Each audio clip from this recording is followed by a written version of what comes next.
Good morning, ladies. This is Miley Inoue, and this is our first audio for women's cross training, and it's going to be a 12-week transformation. And this is our first week, so we're kicking off.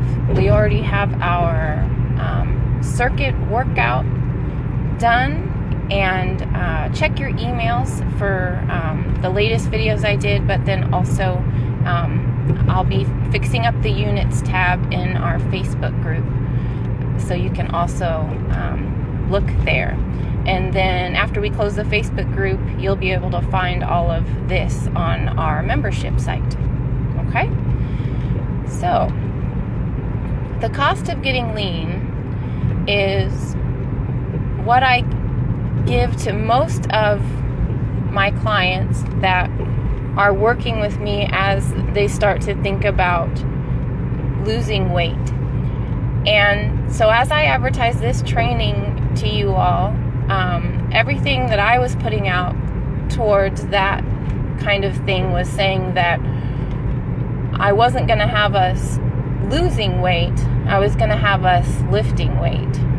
So I wanted to kind of just let you all in on the way that I speak to my own clients, the way that I've been speaking most definitely the last 4 years, and maybe a little bit longer, since 2013. So since 2013, I have been on my own as far as I've been able to dictate as a trainer, like what my own thoughts and beliefs are, and be able to sell that. Instead of when I first started, there was a few moments where I would work for bodybuilders, which was a really good experience, and it helped me to learn the programming for people with that goals, and it helped me to take what they do and take parts of what they do to help normal everyday people be successful. But it also gave me an insight into really how much it takes for people in the fitness industry that look perfect, maybe we could put it that way, or people in the fitness industry that are getting paid for how they look, or who are participating in competitions. So it might be a little bit of a ramble today, and I am driving, so you might hear some of that background noise. But the cost of getting lean, and is it really worth the trade-off, is what I want you to consider this morning.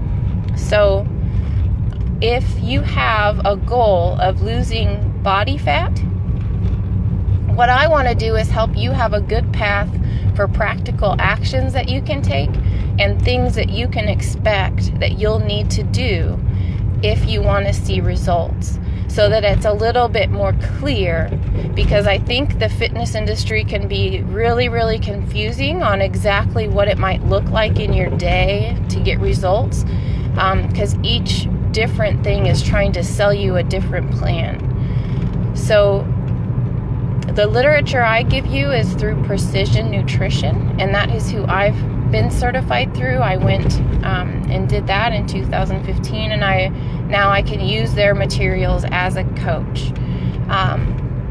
So that is where we have our lesson from, and that's the mindset of where I'm trying to lead us with this. Is in Precision Nutrition, we're nutrition agnostics, meaning we might have our own set of things that we do, but as far as what I'm going to coach you is into what is going to be the best thing for you and for your life.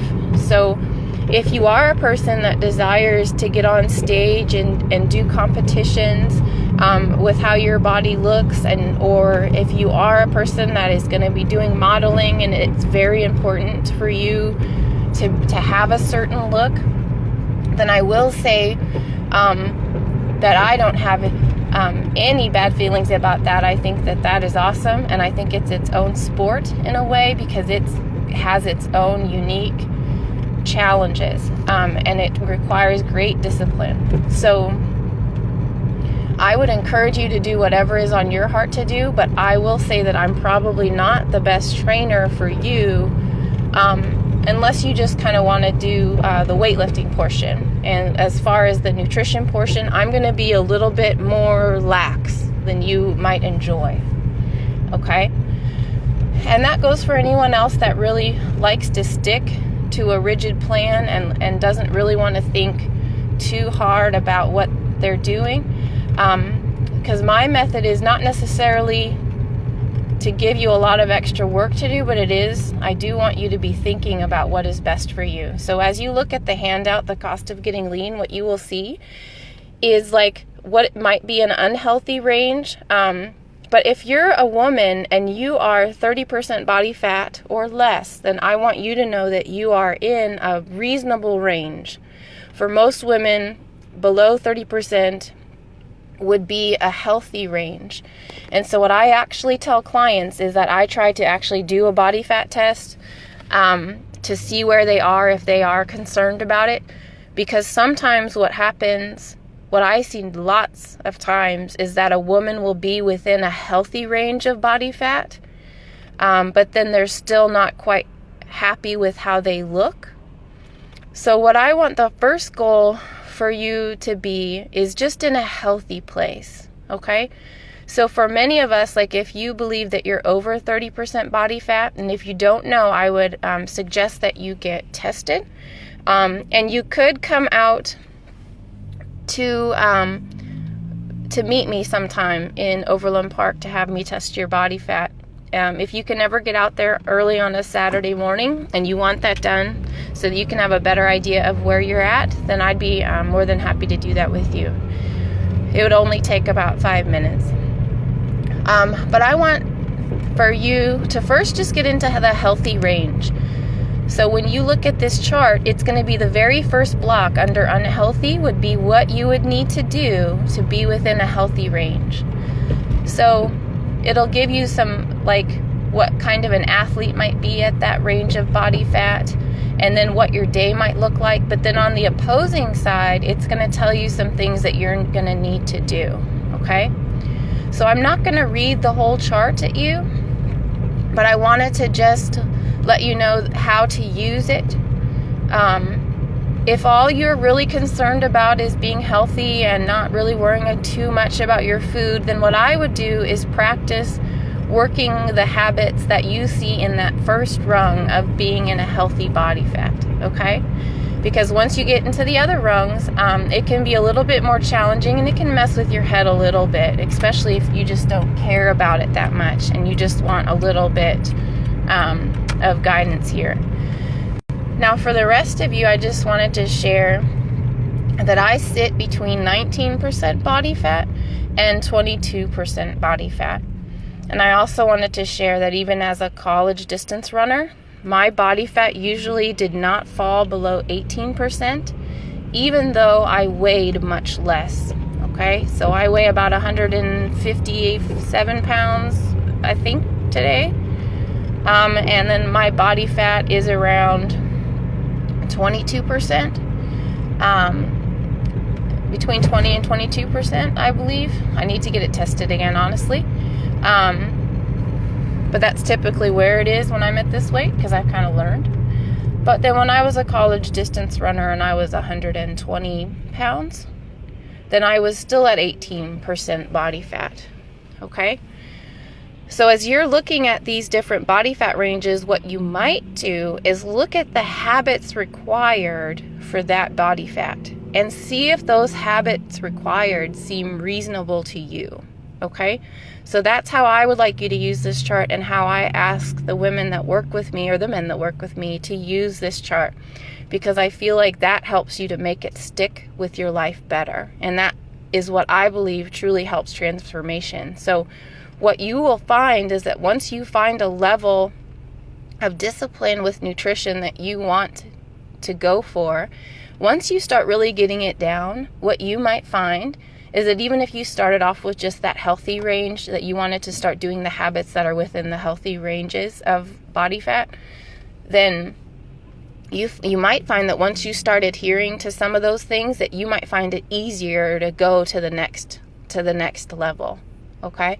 And so that's how I would do it, is to just go by levels. What you might not do is just go from zero, from like not eating at all how you think or how might be a healthy way, to just going all the way into like a competitor type of eating, which is what I think the fitness industry tries to do a lot still. I think it's happening less, but I think it's definitely still being pushed to stick to some pretty rigid programs. The last thing that I wanted to share is just about my own body weight fluctuations. Last year at this time, I was about 140 pounds, maybe 138 pounds, and my body fat was around 20-ish% or so.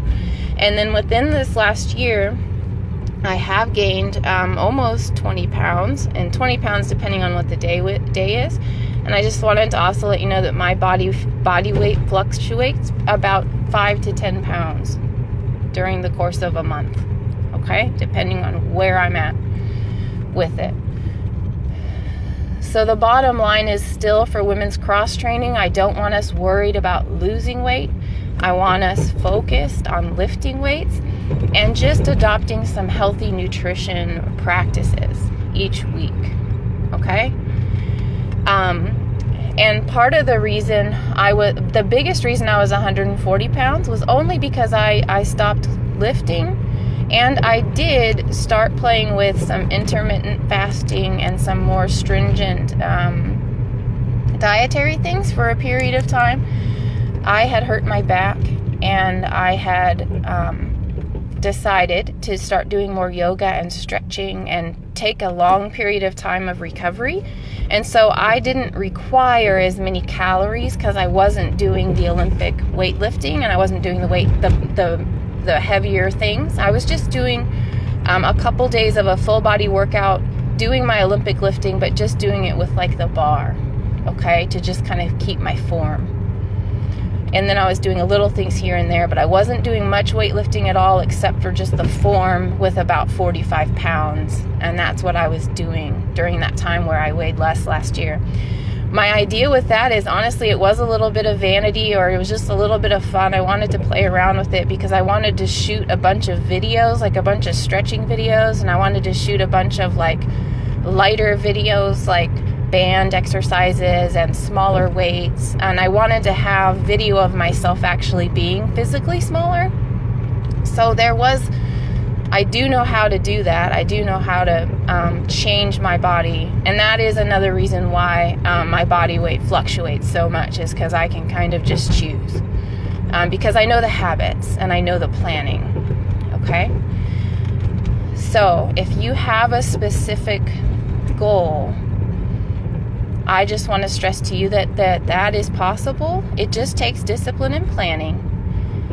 And I want for you to monitor your mental health during the process, because if you start feeling bad about yourself, or if you start feeling overwhelmed with what it takes, I don't want you to sit in that place. Like, I actually hope that doing all of this starts to feel good and starts to feel empowering.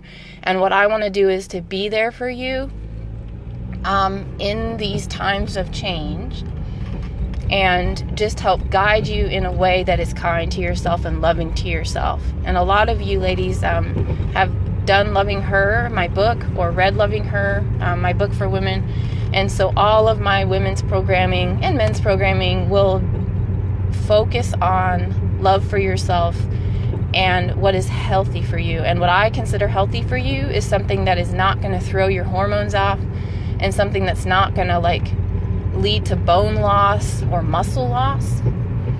And that is my problem with a lot of these dietary practices or diets that are being pushed. And that is my discouragement to you on doing anything too strict without getting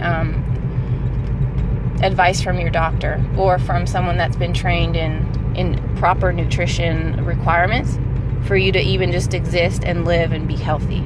Okay? So with that said, I don't want any of you eating less than 1,500 calories. If you are being strict with your calories, even though I'm telling you not to worry about it, and to do it, and to try maybe to debunk that this next 4 weeks, I will say I don't want you eating less than 1,500, and I would prefer it be closer to 1,800 with the training that we're doing. Okay? And then if you're not getting at least 60 grams of protein, I don't care how you're getting it.